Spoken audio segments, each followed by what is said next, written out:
This is John Black, Super Chemist. This is my last chromium chemistry video, and it's to complete the cycle. In other words, how to recycle it after you use it. When you use potassium dichromate, it oxidizes something, but it in return gets reduced, okay? And it will get reduced from a +6 to a +3. I want you to recall back to my video on how to make chromium hydroxide. If you didn't see it, you should probably watch it. Basically, I had some chromium chloride, um, and all I did was I put it in solution. It's a salt, it's soluble. And then I put sodium hydroxide in solution, and I mixed them together. Everything is soluble. But when the chromium and the hydroxide ions meet each other, they're insoluble, chromium hydroxide, and it precips out, okay? Now all you got to do, since it's a solid and your byproduct is sodium chloride, let all of the insoluble precip, the chromium hydroxide, settle to the bottom.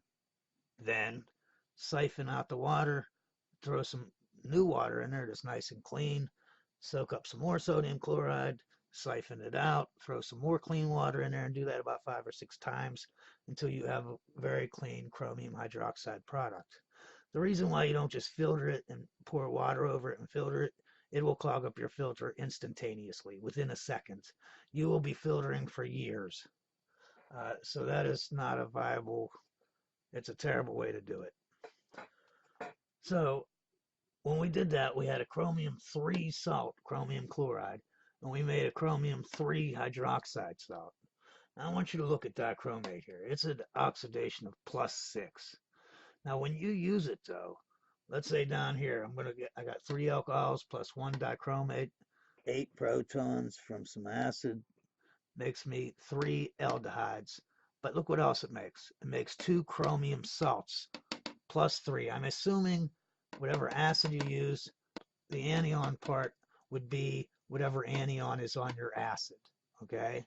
But it's going to be, the point is it's going to be a +3 oxidation state. And look up here, this is a +3 too. My whole point is that any chromium 3 salts that are in solution, you can easily get them out the same way as you did with this chloride salt, okay? Whether it's a sulfate or whatever you're going to have, as long as it's chromium 3, this will work, okay? So let's say I use some of this dichromate, right? You can see the only metal cations that are put in here is chromium and potassium, and that's both from potassium chromate. The whole secret to this success of this is that you only have potassium and sodium metal ions in your crap solution, okay, that you want to recycle, okay? If you have any other metal cations, it could screw things up, okay? And I'll tell you why later. Now think about this after you're done with this reaction, right? Most likely you're going to use some baking soda, sodium bicarbonate, okay, to neutralize any sulfuric acid that's in the reaction over here, like when you're done. Okay, now that cation, the metal cation, is only sodium, so that's no problem. And then usually when they get done, they might have some of this dichromate still in this side of the solution. They want to reduce it down because it's less harmful then. You know, +6 oxidation, nobody likes that. So they might throw some sulfite in there. But again, it would be sodium. So you still only have potassium and chromium in there, okay? Now I want you to look at this. Nice green chromium chloride. And that's what I used in my first video about how to make chromium hydroxide. Now look at this. This is chromium waste, meaning dichromate was used, it was reduced by oxidizing something, and now it's a chromium 3 salt. And there's a bunch of other crap in there, but you can see there's no insoluble stuff. It's just a nice liquid, no solids. So my point is, you just do the same method.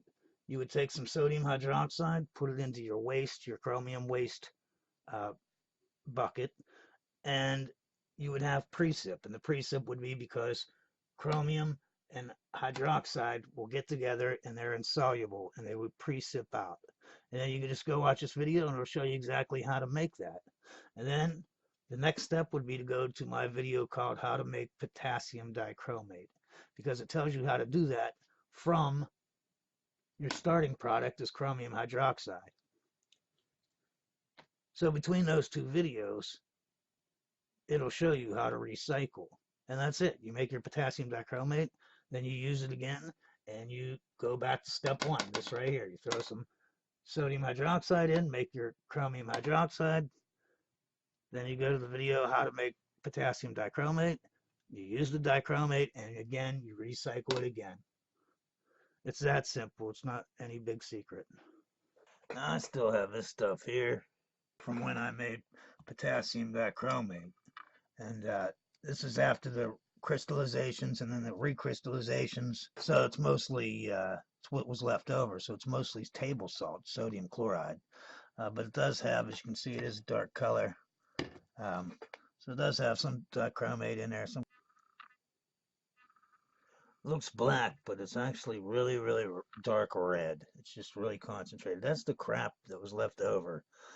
Probably has more sodium chloride in it than it has potassium dichromate or the chromic anhydride, the chromic acid or whatever. But this can be used. For one thing, you can use it, I heard you can use it to clean your glassware with because there's so much chromic acid or whatever. Another thing is if you're going to make chromo chloride, you can just recrystallize that out as it is. Just don't use as much table salt to make your chromo chloride. It's already in there. So this would be perfect. Or you can do something like this. Now I want you to look at this salt. This is actually like a 50-50 ratio of salt here. And you'll notice, see how my camera doesn't do it justice.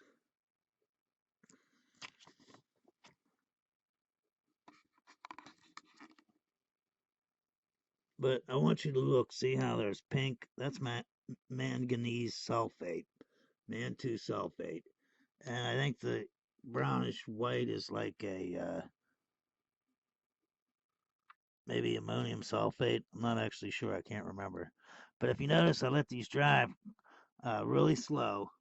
And look how there's clumps. See how you got pink here, pink there, pink there. This is all white, yellow, white, yellow. See how it's split up into different areas.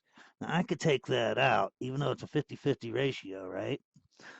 Break these chunks off of here or whatever, or get it before it dries, and separate the clumps, and then recrystallize those clumps. You know, I have two piles of clumps, one at pink, one white. Well, my whole point here is that you can do this with the sodium chloride and the dichromate. Let it evaporate real slow, and they will separate into crystals, but they'll be mixed up. They won't be that great, you know what I mean? You have to recrystallize them. But you can see that it really helps. Now, I know these just look like globs, but that's because the water all evaporated. This has been sitting there for like a year. But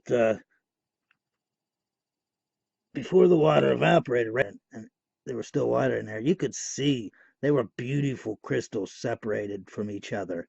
I mean, you could literally just, you know, hit it with a little hammer there, give it a little tap, and take a crystal off, and it'd be pure as, you know, at least look pure as heck. I would definitely recrystallize it again, but the crystals look like crystals, you know what I mean? Not globs of round, you know what I mean? They were nice square, nice angles on them.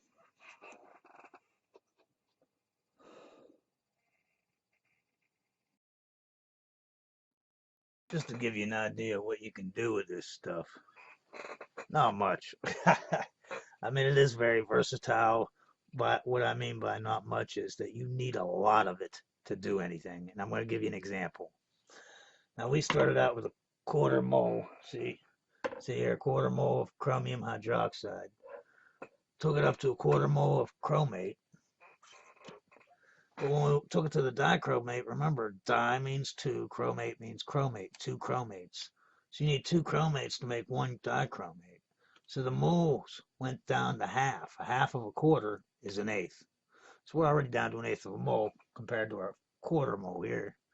Now we recrystallized it and everything, and we ended up with about a tenth of a mole. Now what can a tenth of a mole do? And a tenth of a mole is about, actually a tenth of a mole was 29.4 grams, because here's the molar mass of dichromate. So we have a tenth of a mole. Here's the formula. I used vodka or ethanol and acetaldehyde or ethanal as the chemical that we're going to oxidize.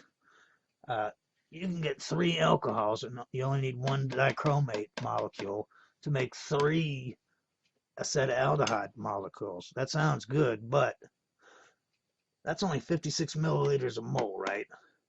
We have a tenth of a mole. So according to the ratio, it's a 1 to 3.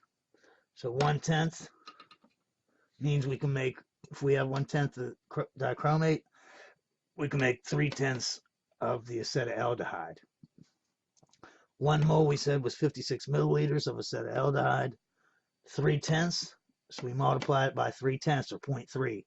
We can only make 19 milliliters, and you figure with loss, unless you have a micro distillation apparatus, you are going to get a bad yield, you know what I mean? By the time you dry it with some kind of drying agent and filters and stuff like that, and what's stuck that you can't get to come over, this isn't that much.